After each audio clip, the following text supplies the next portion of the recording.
એ કથા પણ મને કહો. ત્યારે એકદા હિ વિશાલાયામ ચત્વાર ઋષયો મલાહ સત્સંગાર્થમ સમાયાતા દદૃશુસ્તત્ર નારદમ. એકદા હિ વિશાલાયામ ચત્વારો ઋષયો મલાહ. એક વખત એક વિશાલા નગરીમાં, એ નગરીમાં 4 ઋષિઓ ત્યાં આવ્યા.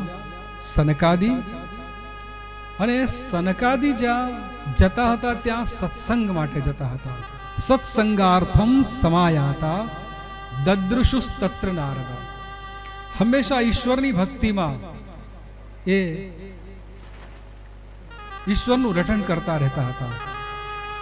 આ 4 ઋષિઓ એ શ્રાપિત હતા, જય વિજયથી એ થયા હતા, અને પછી પણ એ લઘુ વયના જ રહી ગયા.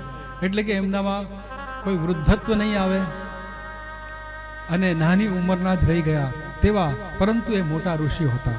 એ 4 ઋષિઓ આવ્યા અને તે જતા હતા ભગવાનનું નામ રટન કરતા કરતા, શ્રીમન નારાયણ નારાયણ નારાયણ એમ રટન કરતા કરતા જતા હતા. અને એવામાં દેવર્ષિ નારદ એમને દેખાયા.